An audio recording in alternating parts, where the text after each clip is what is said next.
Hey, welcome to Project Recovery, a podcast about addiction. More importantly, it's about recovery. I'm Casey Scott. That's Dr. Matt Woolley. He's a clinical psychologist. And the first part of the show is where we kind of just catch up with each other. Yeah. And, then we usually end with Matt's Mental Health Minute, some information that you bring, because you're a statistics-driven guy. You like numbers.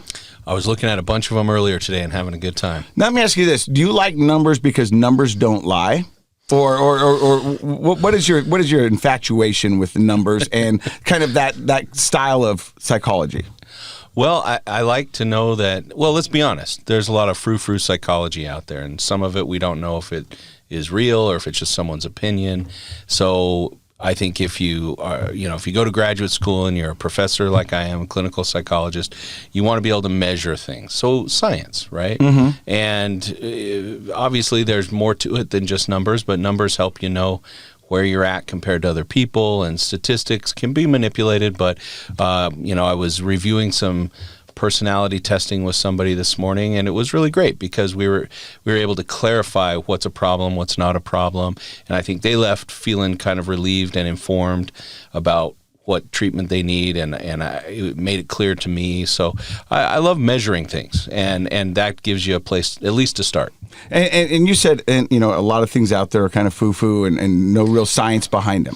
But in the world there's a lot of that. But in the world of recovery where I live, sometimes that frou-frou stuff makes sense to somebody. Now, I'm just playing devil's advocate for this because people call me and go, hey, what are you doing? And I go, I'm doing what works for me. There's no science or there's no reason why it should work for you. It may not. That's not true. It's not? If it works, yes, then it's measurable. Ooh. You may not know how to measure it, and you may not feel the need to measure it. But if something is working, then it's real. And if something's real, we can measure it. That's what I mean. So when I talk to people and I go, you got to find a recovery that works for you, something that you can do, something that makes sense. And it might not make sense to everybody else, but if it makes sense to you and it's working for you. I'll go back to that story. I've told it multiple times when I was in the recovery house. And while we're in the recovery, we had multiple people stop by and show different modalities, different ways to center yourself, to find out who you are and kind of what it is. And at one point, we're standing in a circle, and somebody from the Lakota tribe comes over. And they burn some sage, and they take a drum, and they start pounding on it, and they're blowing the sage in everybody's faces.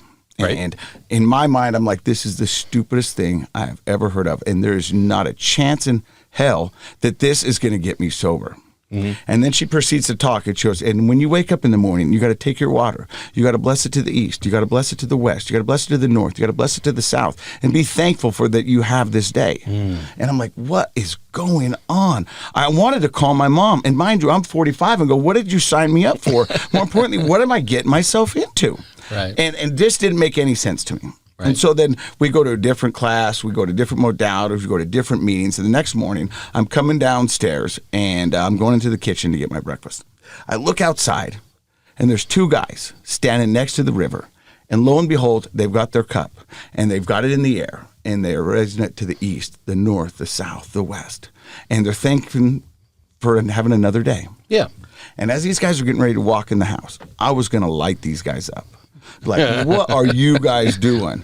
If you're going to buy this, that's a little O-Town coming out. I've got some oceanfront property in Arizona. Yeah. And if you're buying that, I'm selling you everything I've got. Sure. And as they reach for the door, something in me said, why? Why are you going to take that away from them? Right. What benefit is that? If that makes sense to them and that helps them get sober, what kind of a-hole would you be to take that away from them? Right. And so I didn't say anything.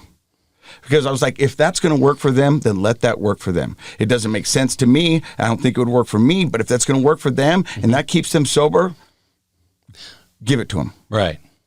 And so I guess what I'm saying is that although that is measurable, if it works for them. So what are we measuring? Sobriety? Perhaps you already said it. maybe we don't have to measure the prayer that they said or the sage, but the mindset shift that created gratitude. And there is a ton of research on gratitude that shows that it decreases depression, increases optimism, and people get healthier and happier when they practice gratitude every day. That's measurable. So perhaps the ceremony was a vehicle to help them shift into a mindset of gratitude. And perhaps today they don't do that ceremony every day anymore, but if they've retained an attitude of gratitude, then perhaps they're still sober. See, Scotty, that's why he's my friend. He's wicked smart. He's wicked smart. So we have to know what we're measuring, but I do think that there are sometimes things that are taught on social media or that are just work for one person's experience, and I wouldn't take it away if it works for one person's experience. But I, as a mental health professional, wouldn't try to teach that to everybody if I can't measure that it has predictable outcomes. I do know that gratitude has predictable outcomes, and they're very positive in a person's life. But other things may work on a case-by-case basis, but they may not work for enough people for a professional to teach it to others. Well, that's a perfect segue into our next topic, and that is May is Mental Health Awareness Month. Right. And every year new words enter the lexicon, and, they seem to be buzz things going on. It was being authentic or being present, being now. But it seems nowadays more people are addressing and talking about and dealing with and helping with mental health. For the longest time, the term mental health had a negative connotation where it was somebody who was sick or wasn't right, or it seemed to be a scapegoat for everything that's going wrong in people's lives. Yeah. And a lot of those things are true, but some of them aren't. And what we want to do is be able to address mental health. So when somebody says something to you like, what is my mental health? What is mental health? Oh, it encompasses a lot of things. I think it's how you feel emotionally. Do you feel stable and good emotionally? It's your style of thinking. We call that cognition in the business. Like, are you in an optimistic, positive state, or do you struggle with one of the things I work with people on a lot are called negative automatic thoughts. Those negative thoughts that pop into our head all the time. And as I've said before, thoughts, feelings, behaviors, how we think about things, our perception has a direct influence on how we feel, and those emotions have a direct influence on what we end up doing.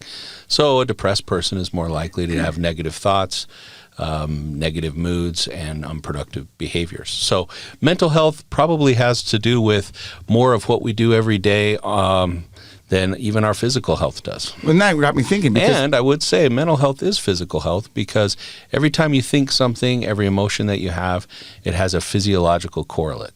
You can't think, feel, or behave without something going on in your brain and your body. So they're very much connected. Very much attuned. Yeah, that's a good word, sure. So, I go to the gym 6 days a week, and a lot of these people I see all the time.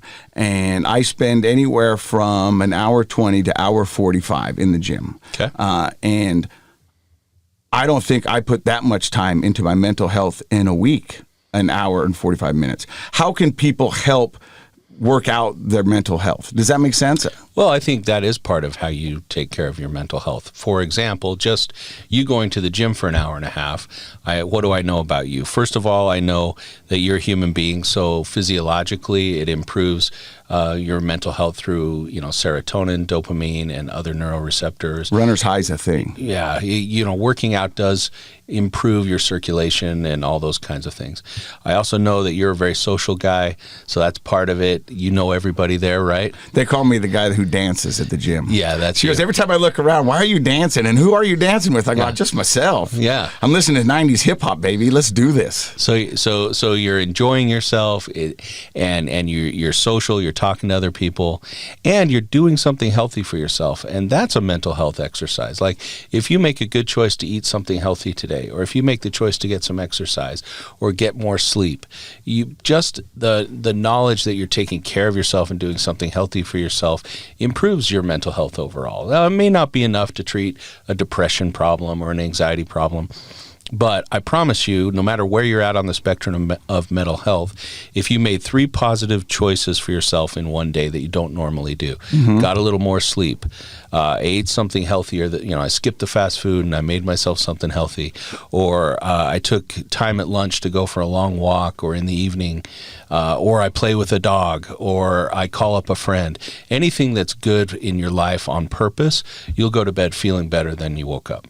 So it's the small steps that can change to big things. My advice to people today, though, for mental health May awareness, which I'm glad we have, is communication.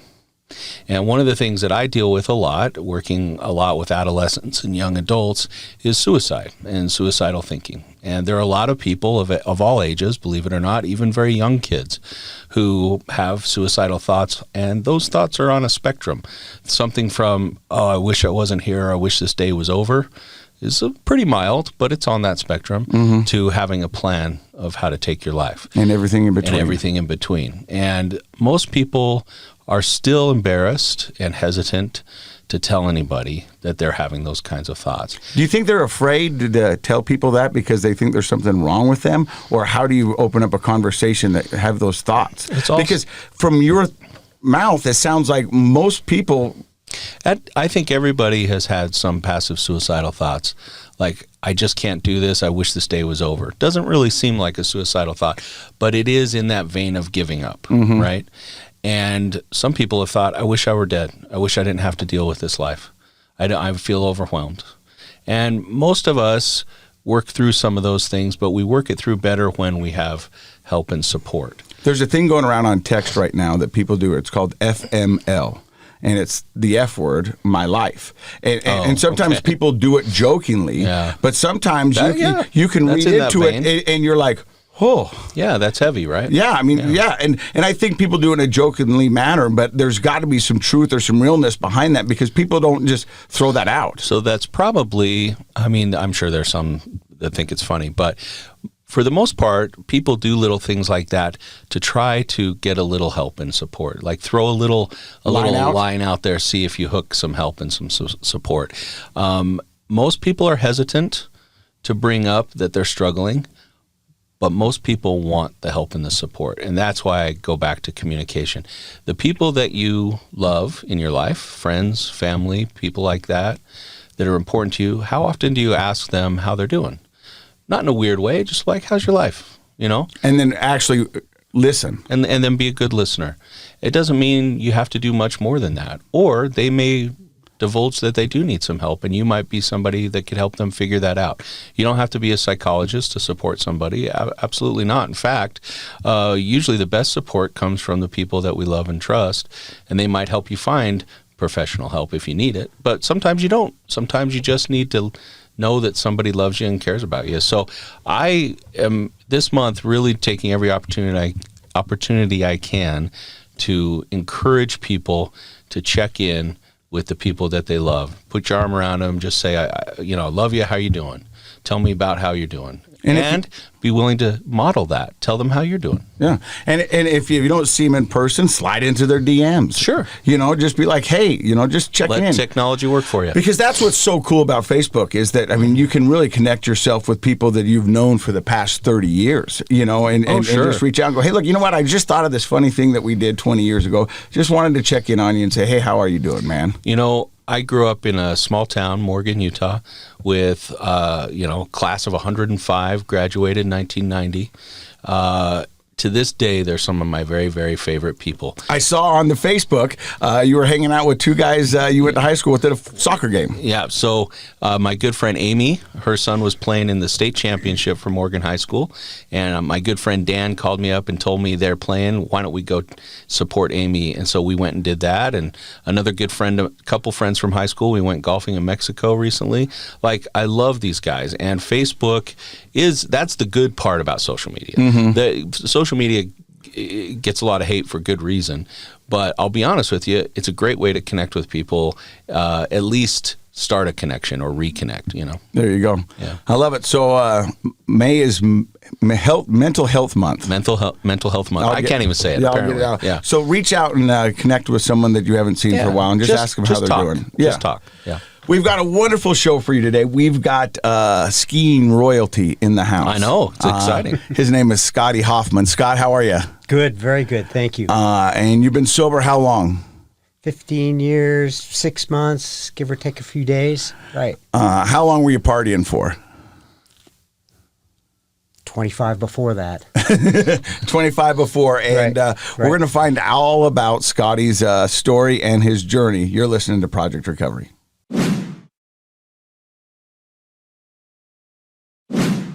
Hey, welcome back to Project Recovery. I'm Casey Scott. That's Dr. Matt Woolley. Our guest today is Scott Hoffman. How are you, man? I'm doing super good. Thank you. So I've got a rich history with Scott Hoffman. Yeah. I used to ski for his father at the Ogden Valley ski team. This was back in the 80s. My brother did. My dad did work with them and all that. I even worked for his father at the laundromat right off of Harrison Boulevard in Ogden. Right. I see your mom golfing quite often. She's a lovely lady. But I've even got a weirder story. Oh, good. Uh-oh. So right out of rehab, I was pretty much unemployable. I had a buddy who owned a moving company, and he says, you can come work for me. And the moving company was in Salt Lake, and I lived in a suburb called Farmington, which is about 35, 40 minutes out. Didn't have a car, didn't have a license, had no way to get there. Yep. Buddy of mine, Hayes Wood, wonderful dude. He paid for my Uber to and from work every day. Wow. And gave me an hourly compensation, which he didn't take the Uber out of. He just wanted to support me and give me the opportunity to get back on my feet. Wow. And without him, I don't think I would be here today. That's impressive. But part of my job was delivering furniture. We would move furniture from people's offices, homes, and when we didn't have that, we delivered furniture for Restoration Hardware. Expensive furniture. Yeah. And since I had the TV experience, whenever there had to be a phone call, I was the guy to make the phone call. To be the face. And so we're driving up in the East Bench of Salt Lake, and I get this number, and I'm supposed to call it and say, hey, it's Casey with Restoration Hardware. We've got your couch. Could we meet you and deliver it? So I call, and this lady answers, and I go, hey, this is Casey with Restoration Hardware. She goes, hi, how are you? I go, we've got your couch. And she goes, is this Casey Scott? And I was like, what? She recognized your voice? I go, yeah. And she goes, classic. Casey Scott from the news? And I was like, yeah. She goes, what are you doing delivering furniture? And I was, well, it's kind of a long story. Do you have a minute? Yeah. Let me bring you your couch because we're both going to need to sit down for this, Yeah. And it was Julie. Yep. And it was your house I was delivering furniture to. It was indeed. And I remember. Julie is who? Julie's my better half, actually. Nice. Yeah. Right. And so I go in there, and then Scotty comes out, and I talk to Scotty, and I tell him that I'm, my story, and then I'm in recovery, and I'm getting ready to start this podcast, and I'm kind of nervous because, I've been partying my whole life, and I don't know what this is going to look like. And I remember you telling me, he's like, if you want it bad enough, you can get it. And I remember you telling me that it's a beautiful thing if you let it be. Right. And that was probably a month out of rehab. And now for the past 5 years since I've been in recovery, I've had the chance to work with Scotty in a couple of different capacities. He does a lot of stuff with Keystone Living, right?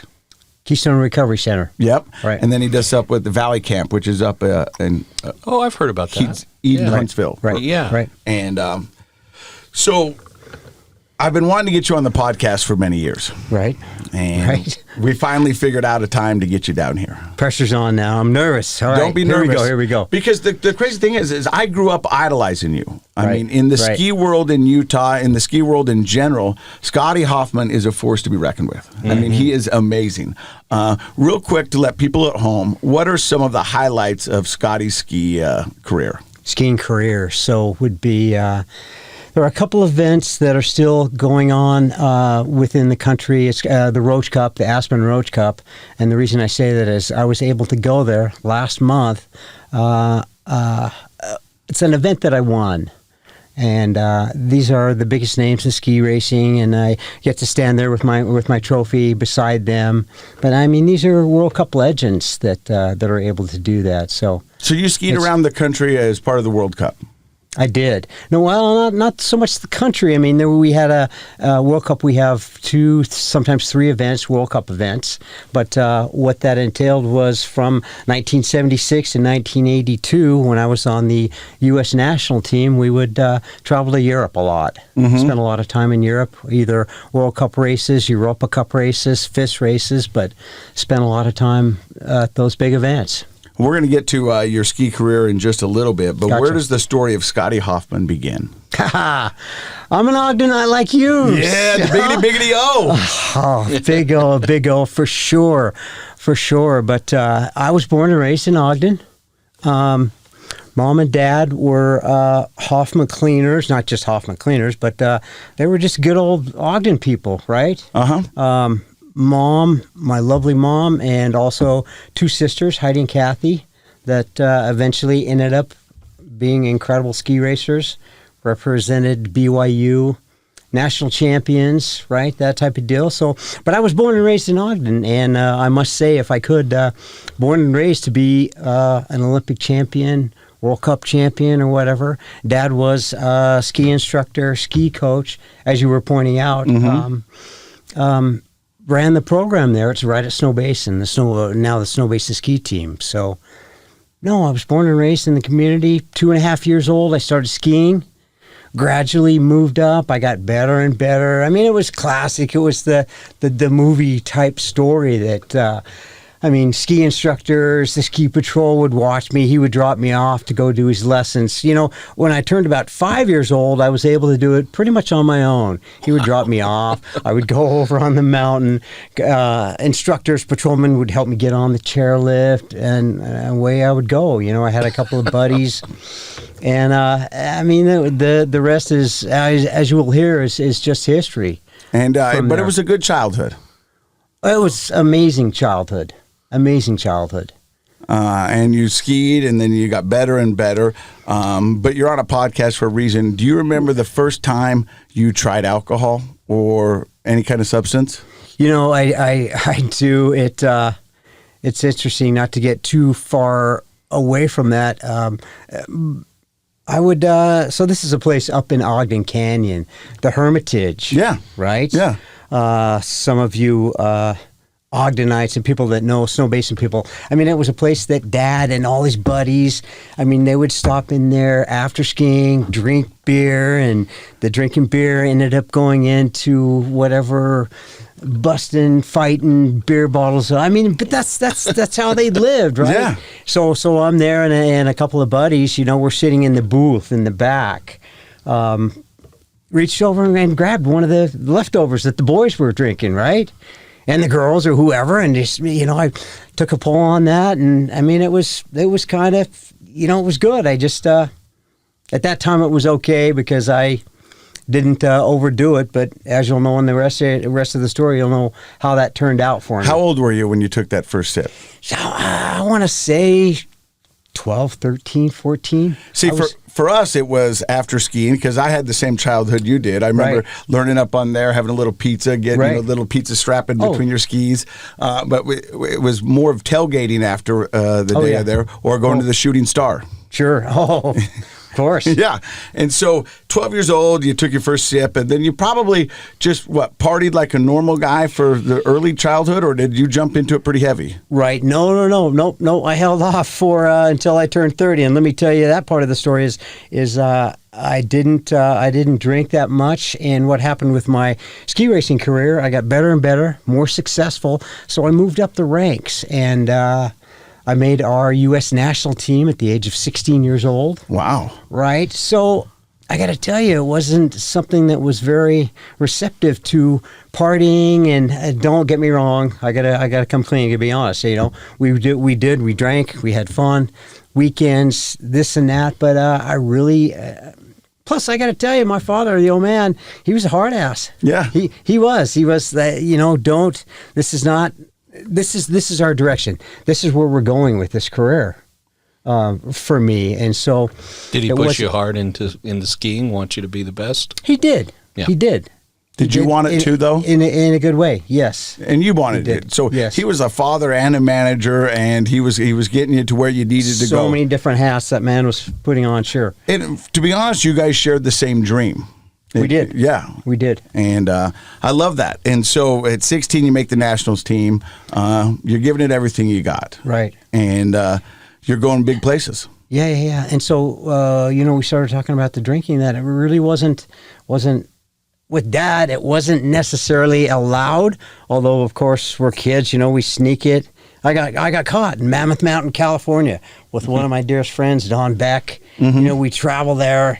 We snuck some beers in a cooler at a motocross race that we were back there, and sure as hell they caught us, right? Right? Party's over. Pack your stuff. You're going home. But that was about the extent of it then. But so what happened is, it didn't really pursue.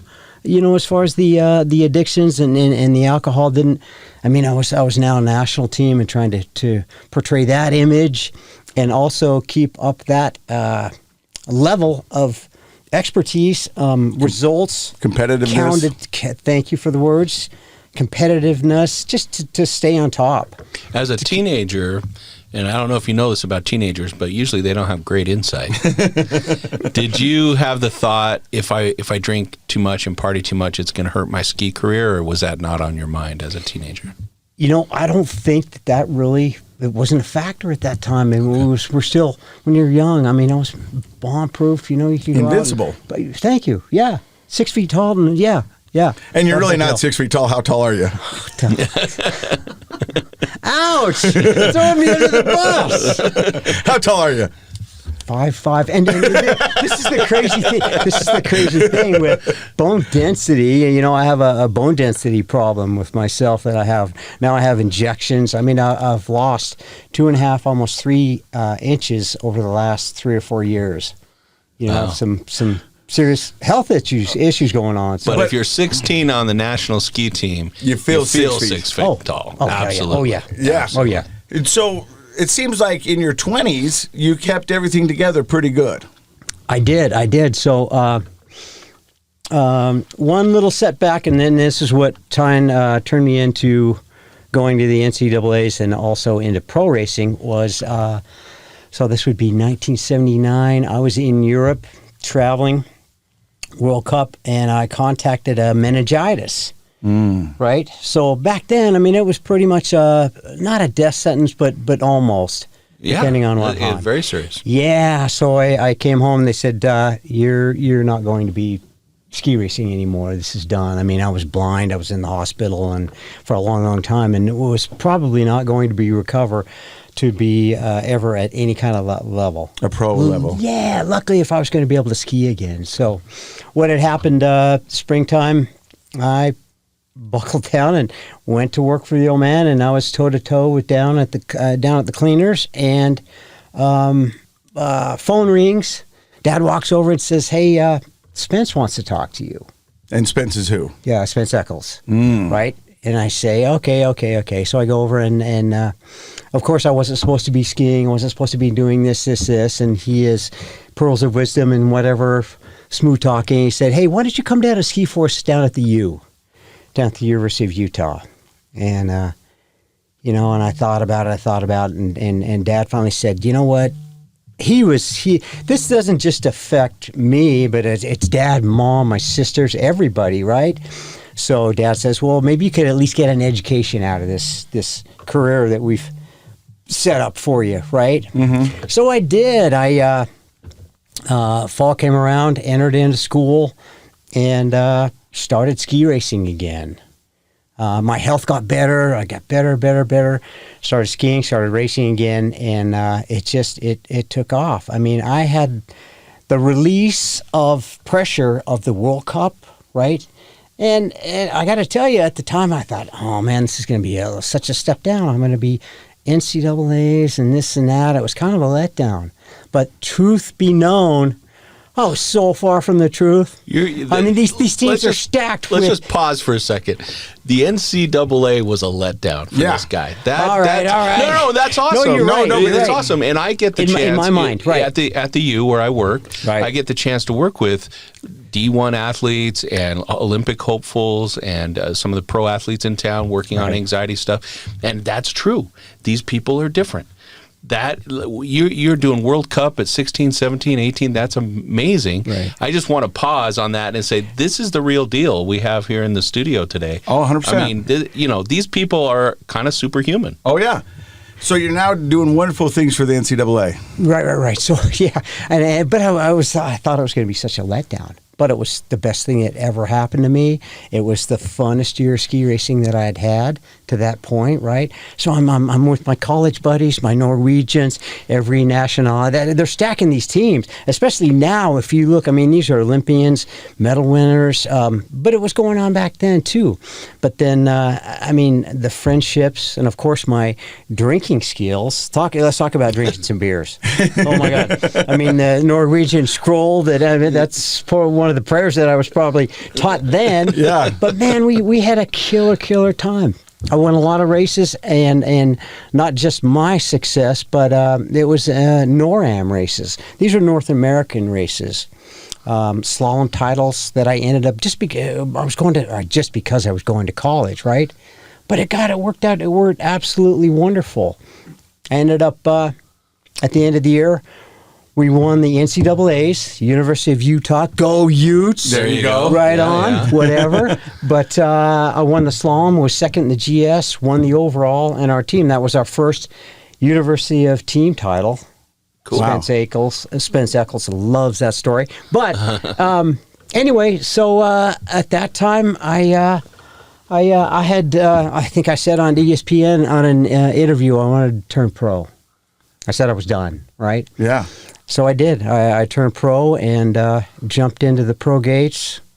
Rookie of the year, first year out of the start. Wow. Second overall, top American throughout the next quite a few years. And does the partying continue with the pro circuit? Yes and no. So I still had to hold on to that image in the beginning. I guess so. This is great. You caught me, and I have to backtrack a little bit. In those first couple of years, no, because I was still so dedicated. I mean, national team coaches, dad, whatever else. I mean, it was just the only way I was going to be successful as a pro to keep doing the same thing. But I kind of let my guard down a little bit. I owed it to myself, right? I'm pro. I can do this.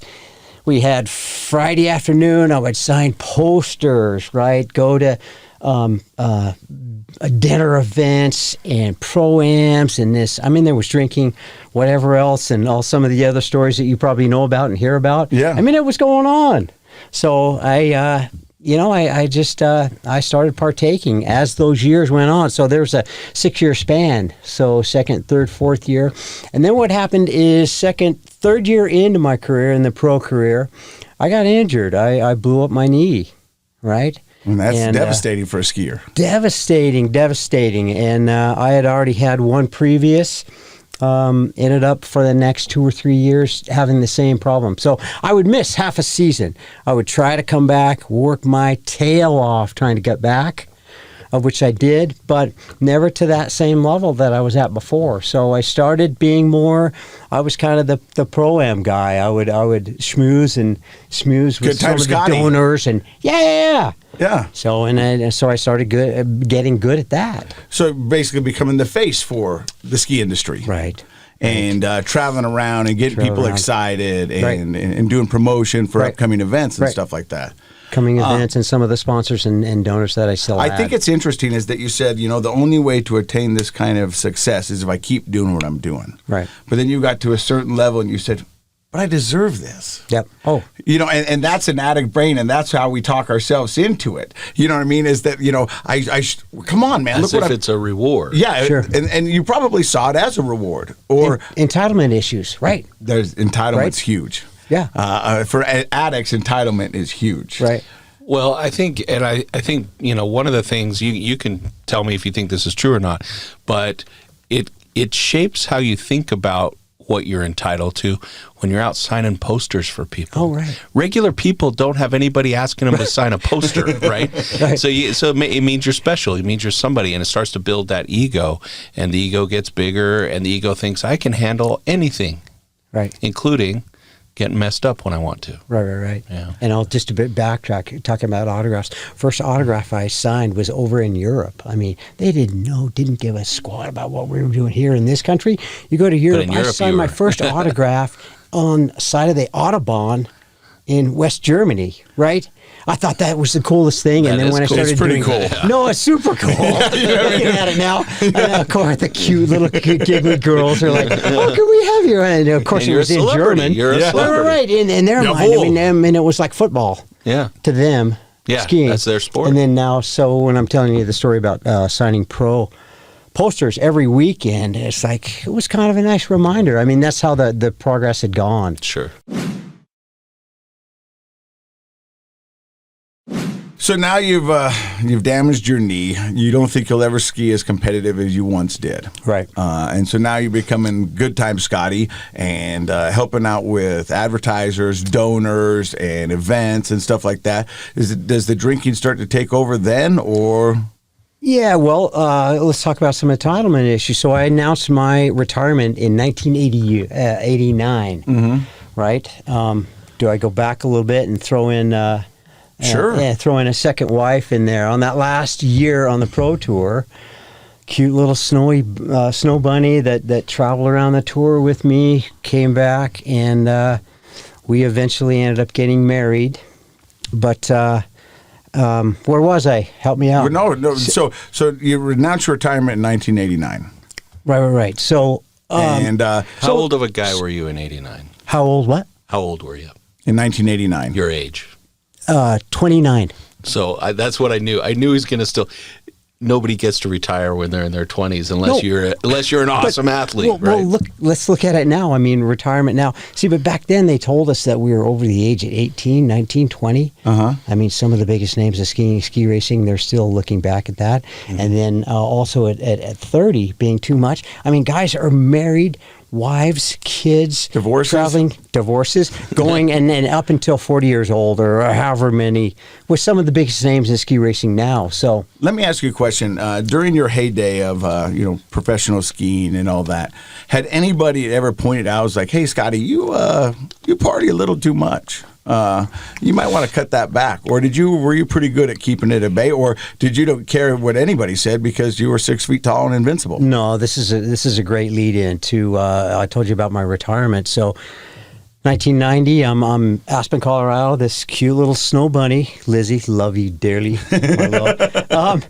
Anyway, I started work for the Aspen Ski Company, but Dick Dorworth. I mean, talk about a history, a man in skiing and ski racing in the skiing world. But I went to work for him in the Aspen Ski School, and what happened was my not showing up on time. This took a 1, 2, 3 year process, but me not showing up on time told me that I needed some help, and that's minimizing alcoholic fashion, minimizing when he said you might need some help. It's like, if you want to keep your job, do something about this. Yeah. And let's keep in mind that lovely wife's at home. Friday afternoon for paychecks, I was lucky to make it home by Monday morning, right? She said, "You know what? I could sure use some help with these new babies that are in our house that you've just left." Seriously. Yeah. But it wasn't So you my work all week, get your paycheck, and then party all weekend. bar, yeah. And ignore some of those responsibilities like wife, children, things Commitments, like that. Yeah. yes. Yep. But you sell it to yourself, this is what I deserve, this is what I need, and this is who I am. Damn straight. Sure. And that works until... That was my mindset, right? Yeah. So, do you lose your job after 3 years at the Aspen Ski School? Eventually, yes. I was there 8 years and was politely escorted, asked. This is after the divorce. We went through separation, You want to talk about that a little bit? Sure. So this is my mindset when my drinking, when she says, you know what, I could sure use some help at home, and so I started going to AA meetings, and of course I'm looking. I'm not like you guys. You obviously don't know who I am. What the hell are you talking about, right? Yeah. But so I'm going to meetings, signing the paper, appeasing the wife that I still had. And I also, so then things started getting a little worse. I couldn't hold up my end of the game, and it totally was a game. I get it. Like you know exactly what I'm talking about. Yeah. Trying to keep that at peace. So I said, what about couples therapy? Let's talk about the couples therapy. So and that corny phrase, when you pointing that finger, I got 3 coming back at me. Yeah. I did. I went to this wonderful therapist, couple of them. Now that we went through, but I talked my lovely wife at the time into let's do couples therapy. Yeah, thinking right. I had no chance. I was no more going to change.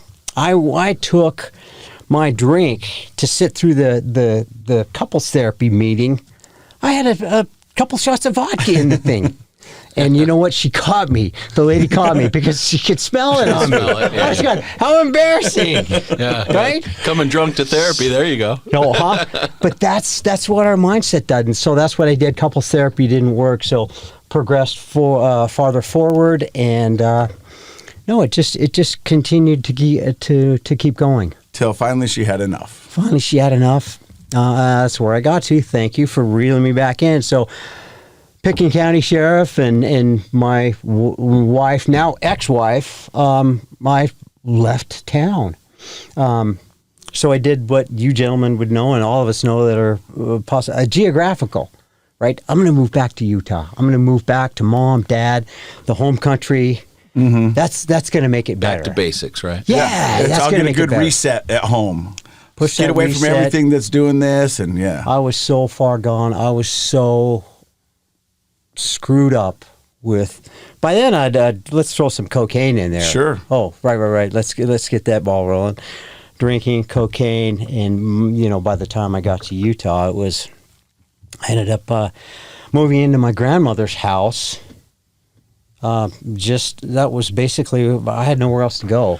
Let me ask you this. As a professional ski racer, been all around the world, retired at 29, made the Nationals at 16. I mean, you lived a pretty good life. Right. At 38, you got to move into grandma's house. Right. What does that feel like? Right. It was demeaning, but I'd also...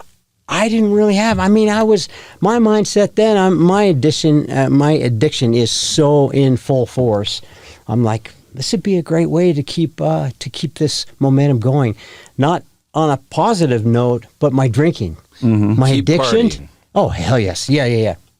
So garbage cans, recycling bins, Budweiser. I mean, there was not a lot of food in any one of them. Right? Just empties. Yeah, totally. So that's how that part of it went. So you moved into grandma's, and how long did you party at grandma's for? For quite a while, and then. Let me stop you there, because the champ comes back home. Right.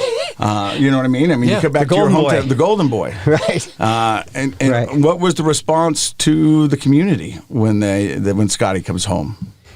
I think at first it was okay, and the other part, of course, I've forgot that when I first came home, I ended up moving back in with my sister Heidi, right? And her and her lovely husband got to take care of me to try to straighten me out. Then that didn't work. That's when I ended up moving back into grandma's house. They had enough of you? Pretty much. I mean, I was doing the crazy stuff that we do, right?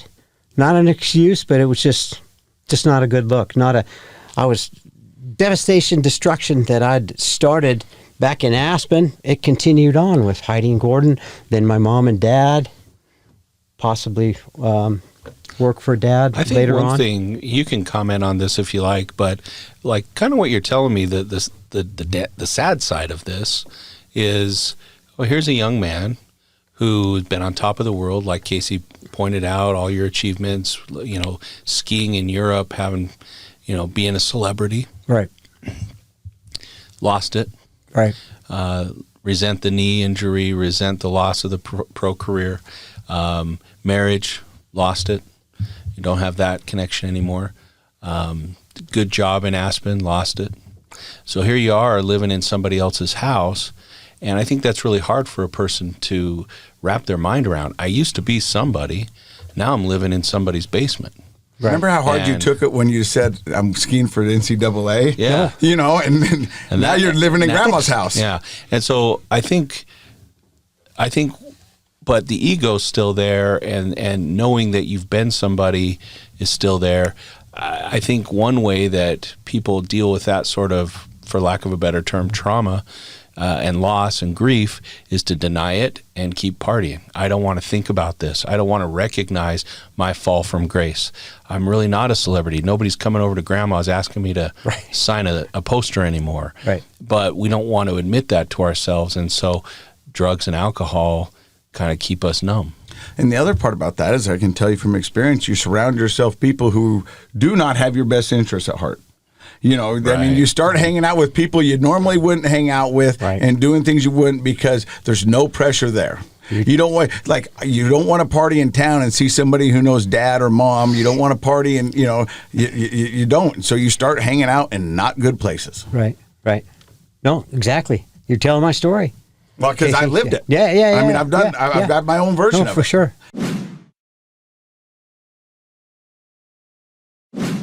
You keep that going for how long? Well, I keep that going for until DUIs and in and out of treatment, in and out. I'd love to. We'll spend some time when we get into some solution for addiction. We can talk about a couple of treatment centers. Tell me about the first time you went into a treatment center. That was perfect. Good timing. Yep. Nice timing. Yeah. And I was thinking about this yesterday morning.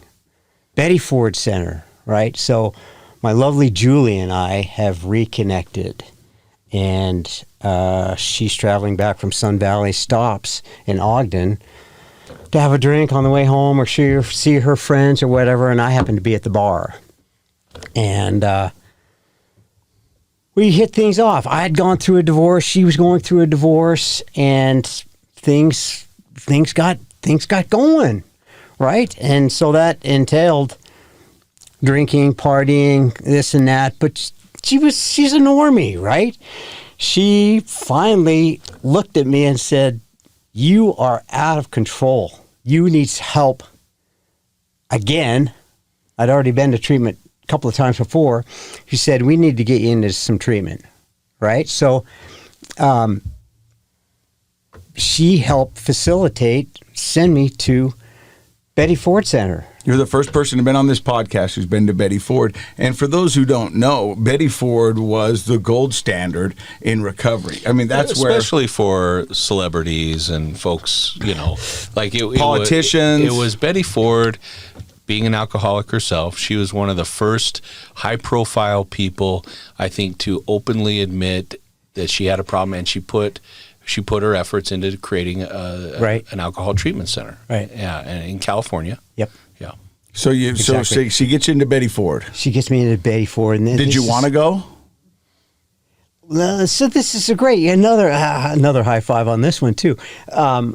The idea. So Julie and I mean, she goes to a lot of functions, social functions, fundraisers. I mean, we're out. Oh, I know. I've done tequila shots with Julie. So we're going to fundraisers where, I mean, there's parties, there's this going on, and honest to God, gentlemen, I went to Betty Ford with the intention they high paid professors are going to teach me how to drink responsibly. Honest to God. So that was your expectation. That was my expectation, to try to, rather than that, I wasn't going in cold turkey. I wasn't going to quit drinking. I mean, it was kind of crazy thought. This is going to love this. This was so bad. This is, if you think about how many thousands of dollars somebody just paid for me to go to treatment to get my together, right? And get my life back in order. I drank on the plane on the way home. Seriously, this big book This is a $30,000 big book. Honest to God. I drank on the plane on the way home to test the waters, to see if their teachings, my new $30,000 big book, worked. Yeah. And it didn't. I failed miserably. Spoiler alert. It didn't work. Spoiler alert. Yeah. I mean, I made it maybe a week, 10 days. I was back at it. Casey, you gentlemen know that it doesn't let off. Right. It just continues on. But isn't that interesting? That was your mindset, and back to what I said at the beginning of the show: thoughts, feelings, behavior. How we think about things determines all the rest of it. And your thought was, I'm not going to go be sober. I'm going to learn how to drink like a gentleman so I can keep going to these functions, and I want to be able to keep drinking. And so as soon as you got out on the plane ride home, you were testing your hypothesis. You never changed your mindset. Oh, no. So you come home, in about 7 to 10 days you make it, and then you're back at it. Oh, yeah. And Julie's probably not too happy. No. Oh, no. And that poor woman, not a funny statement. It's stuck in denial, right? So she went through this for the next, I don't know how many years, how many treatment centers.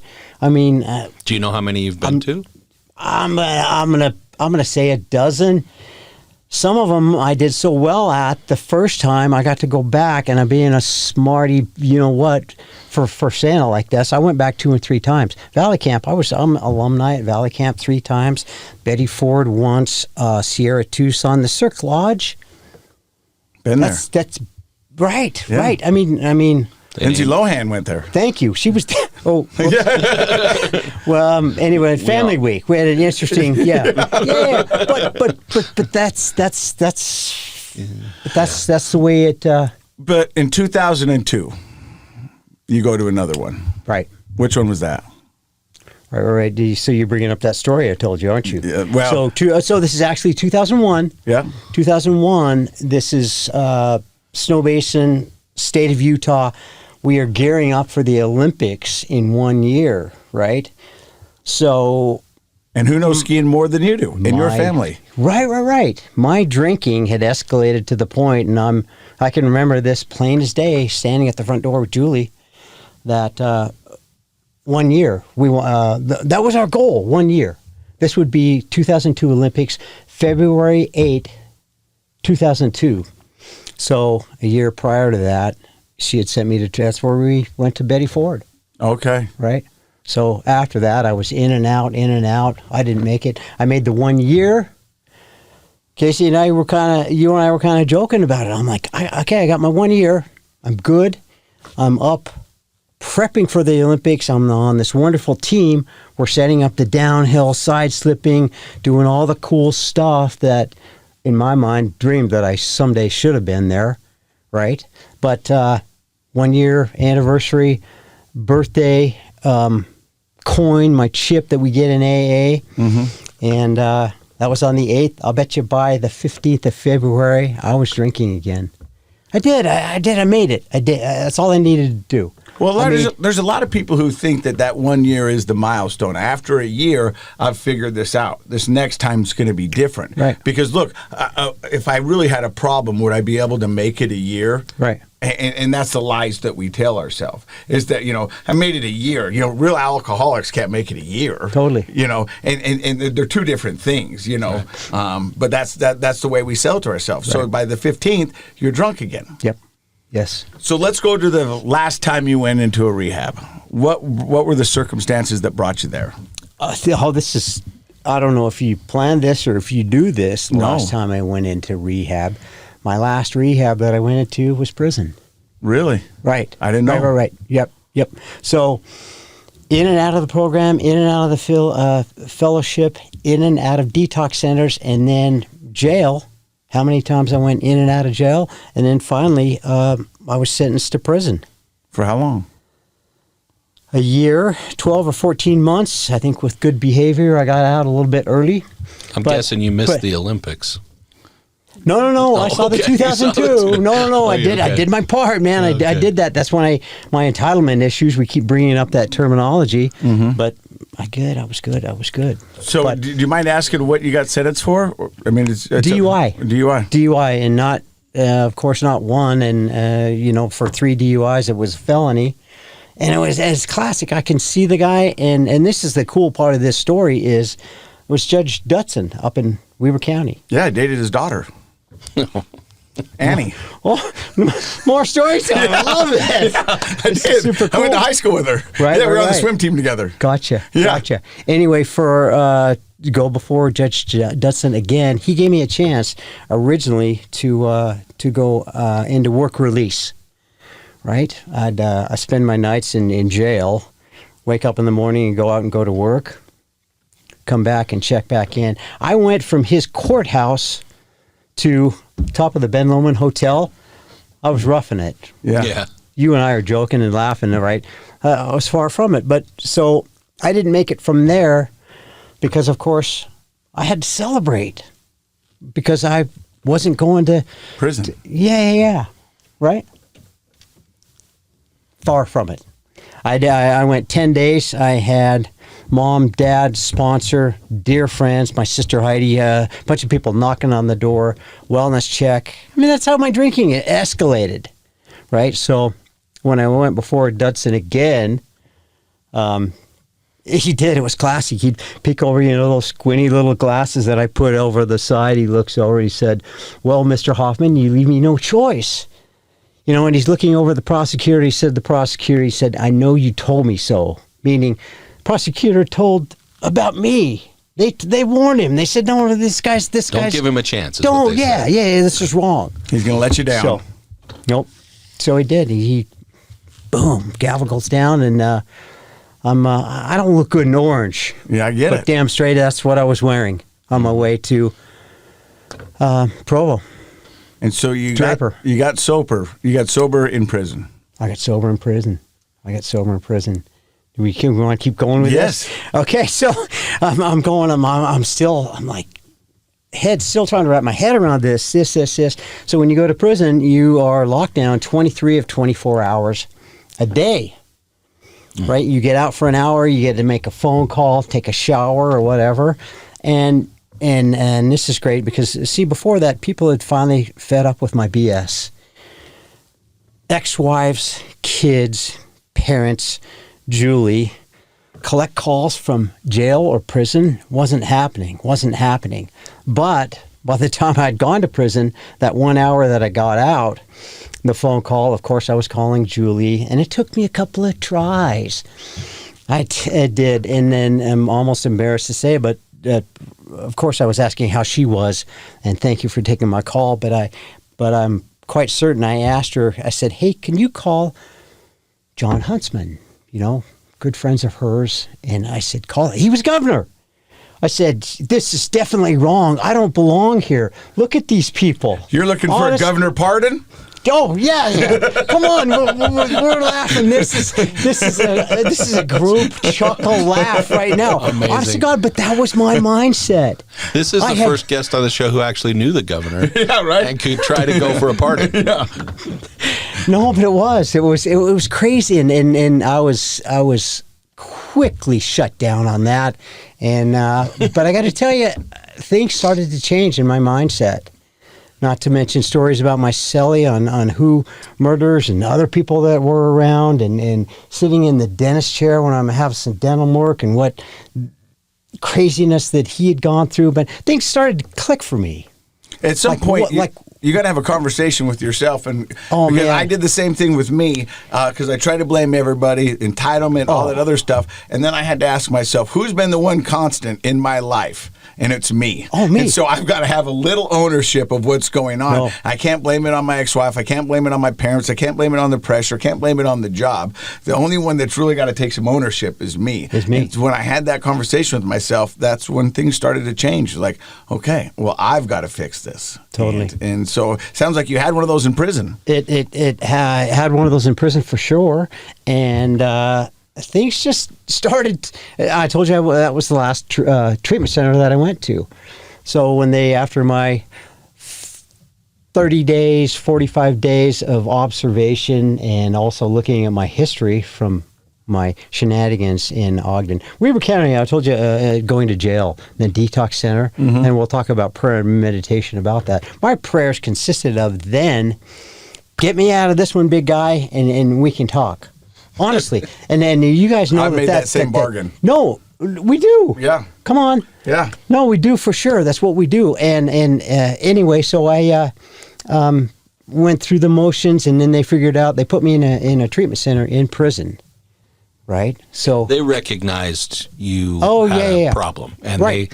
they took a little mercy on you and said, let's get this guy into treatment. Right.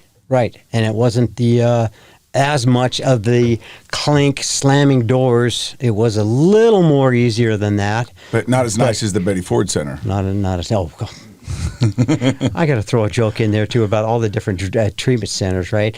So I'm going to rate the food at the Betty Ford, the beds in Sierra Tucson. Cirque Lodge has the best. So anyway, bring me back, reel me back. Yeah. So anyway, back to that. Where was I? Well, so you got sober. They put you in a treatment center in the prison. So, in prison, and so also my mindset then, I was a little reluctant because treatment, I mean, handful of treatments, 2 handfuls of treatment centers, I should be teaching this class, right? Seriously, you would think so, yeah. Right? Don't they know who I am?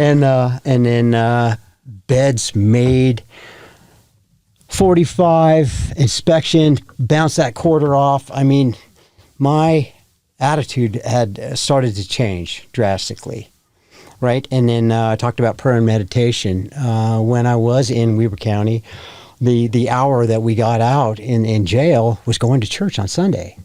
So my dear friend, I don't know, Missy, my dear friend, I think you probably know Missy, she was connected with me, letters throughout prison and this and that. So I started going to Catholic church in prison. You know, I finally had gotten to the point where I need to do something different, right? Whatever I've been doing ain't working, right? For sure. So I started doing that. I did the treatment center in prison, and then going to church. Found some new things there. The missing link. I keep reaching over to my big book. That thing threw me for a loop. God, higher power, stuff like that. I'm like, I thought it was just AA. You just hold hands, say a seance, and right, be healed type of deal. No, you got to do the work. Yeah, you got to do some work. Right. So you get out of prison. What does life look like for Scotty outside of prison? No longer wearing the orange. Nope. Things are looking a little better, but, and this is crazy.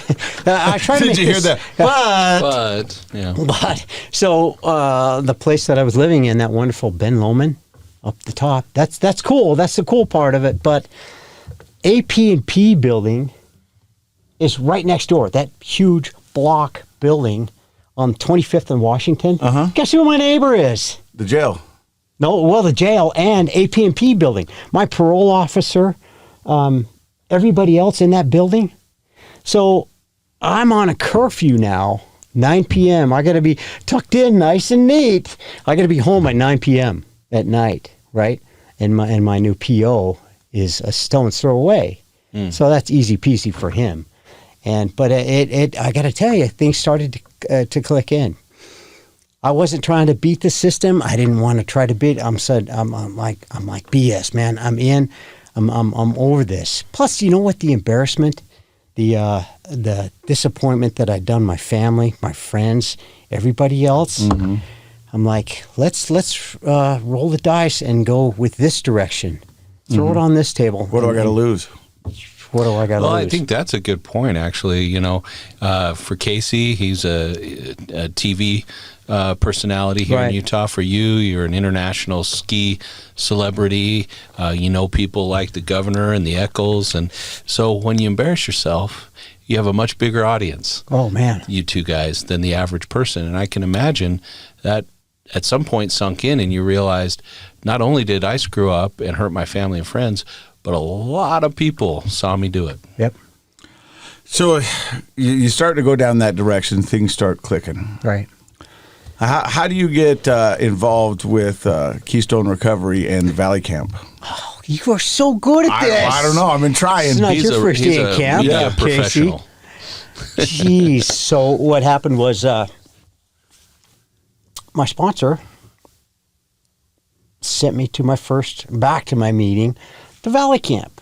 He said, you get that GSR position back. GSR, General Service Representative, of which represent Valley Camp in our district up in Brigham City, represent Valley Camp. So get your butt back into service work. The first thing he told me, he said, I want you to go to the Saturday morning men's meeting at McKay Hospital. Right? I want you to walk over, introduce yourself to a newcomer, ask if there's anything you can do for him. Get him involved in the program, see if there's anything, if he needs a big book or whatever. And then eventually when I was able to go up to Valley Camp without a travel pass from my parole officer or something like that, he said, I want you to get that GSR back. That position back, right? Mm-hmm. So then I did that for 2 years, and it was another classic story too. So I would get to go to all these different treatment centers to check in, and when I was going there, whether it be Ogden Regional for their treatment center or somebody else's, another hospital or another treatment center, I would walk in the door and they kind of start to smile and say, Scotty, we don't have any beds available. No, they thought I was coming. Seriously. I'm here for you guys. They're like, oh, no, Scotty's here again. Right. That's great. And I said, no, guys, I've turned the page and I'm trying to do something different. So what does life look like for Scotty now?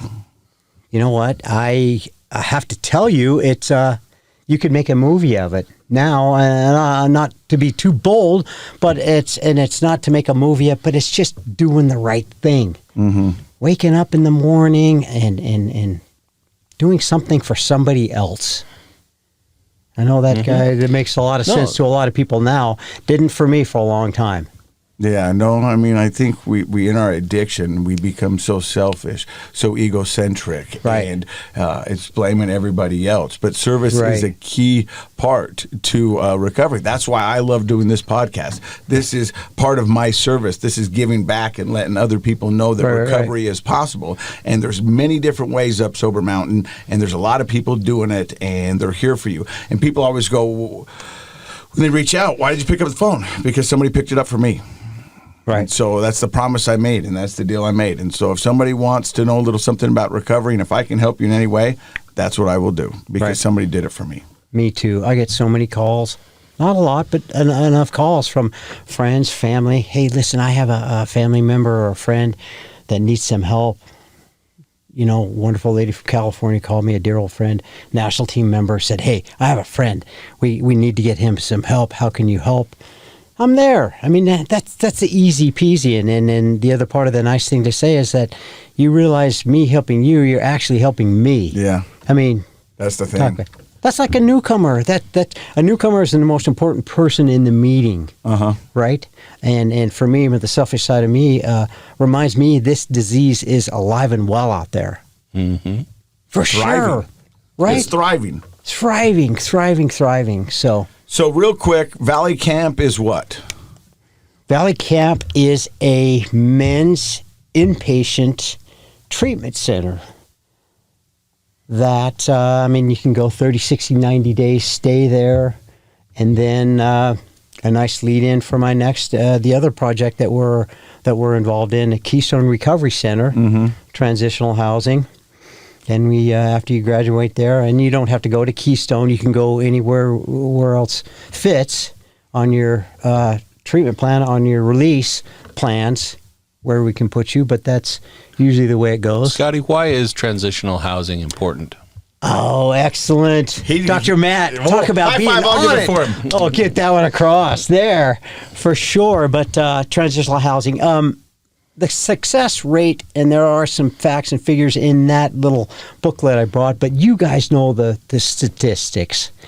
Success rate 13% goes up extensively extensively with transitional housing. Well, because the reality is that so many people go to a recovery center. And they'll get sober, they'll spend 30, 45, 90, whatever it is. Right. And they get the pink cloud, and that's where everything's good. This is attainable, and we can do it. But then they go back to the same situation they left. Sometimes that's a toxic environment, not conducive to your recovery. And so you wonder, well, how are you going to thrive in a place that you failed before? Right. So a transition house is perfect because it will give you the tools and a safe place to stay while you figure out your next move. Yep. Right. Yeah. Totally. I love it. I think it's essential to real recovery. Right. So, Dr. Matt, what are your thoughts on Scotty's story? Now, wait, I had many. one more. Yeah, you betcha. Go for it. Thank God, Josh is going to edit. But what you asked me what my daily life and what my life's like now. It's kind of twofold. A couple of hats. You got a hat going on there. I have a couple of hats with treatment centers that are up and running and very successful. I also a snow basin ski team. Snow Basin Ski Education Foundation, right? Absolutely love. I was born and raised there. You spent a lot of time around in the area, and you know what goes on there. But absolutely love it. So I'm all in. I sit on the board. I'm one of the head coaches, and part of the deal with that. So the group I'm with, they're the 10 to 14-year-olds. I try to teach them some skills, some ski racing skills, right? But I also want to tell you, that's the make or break years. Honest to gosh. You guys know that, right? I believe it, yeah. Meaning not skiing part of it, but when we start looking at drinking and some of these stories that you and I are smiling about, and anyway, the make or break years, I try to keep them engaged in that, right?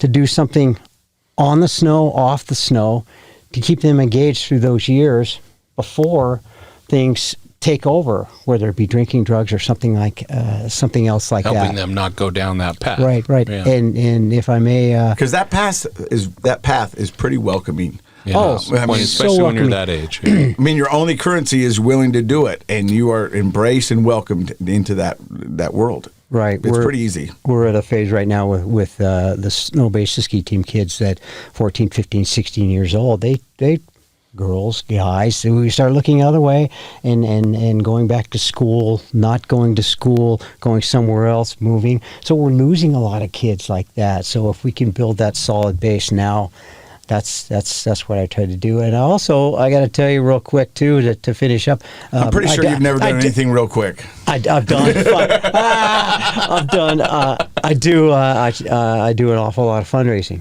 for whether it be these treatment centers, obviously. Yeah. And also with the ski team. So I go to these donors that have helped us tremendously over the years, building all these treatment centers.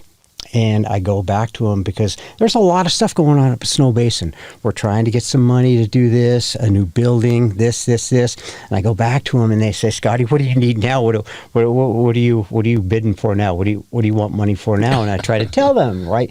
Good stuff. Ski team stuff, and they're a little apprehensive. But then I throw that card in about 10 to 14 years.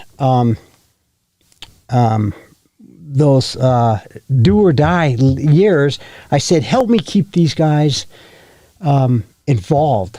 Right? Sure. Doing the right thing. And so what we've done is we've set up a wonderful scholarship fund, the Butch Hoffman Scholarship Fund. I love it. Huh? In honor of right? your dad. Right. That I have very, very little to do with. It was a name and the money. These people love giving, and the scholarship funds goes to people economic that aren't able to actually pay to be on the ski team, so that they're not the snot-nosed brats that have the money to be on the ski team. Yeah.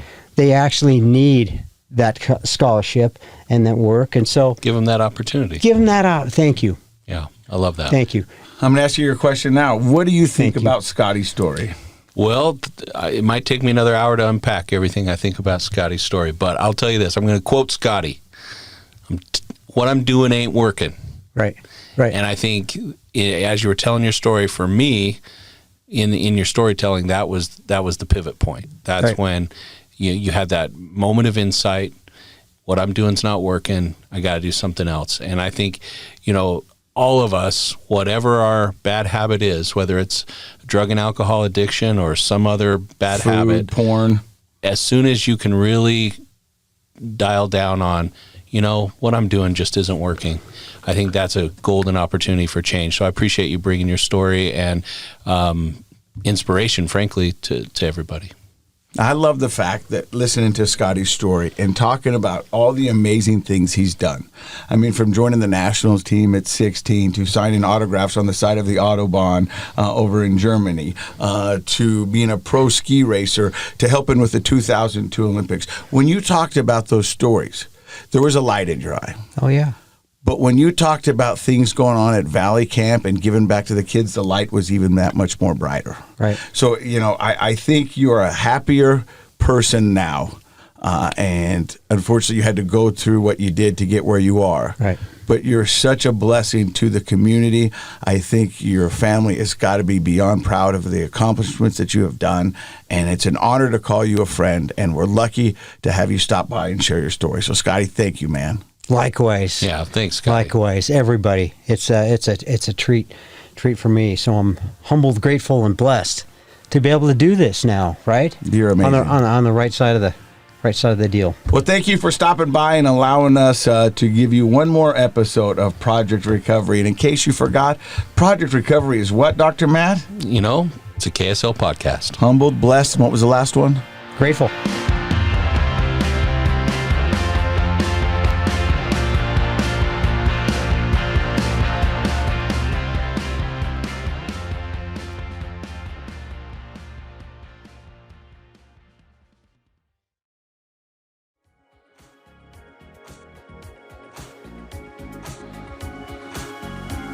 The contents of this program are for informational purposes only. The program is not intended to be a substitute for professional medical advice, diagnosis, or treatment. Always seek the advice of your physician, licensed therapist, or other qualified health provider with any questions you may have regarding a medical condition. Never disregard professional medical advice or delay in seeking it because of something you've heard on this program. KSL does not recommend or endorse any specific tests, physicians, products, procedures, opinions, or other information that may be mentioned on the program. Reliance on any information provided on the program is solely at your own risk.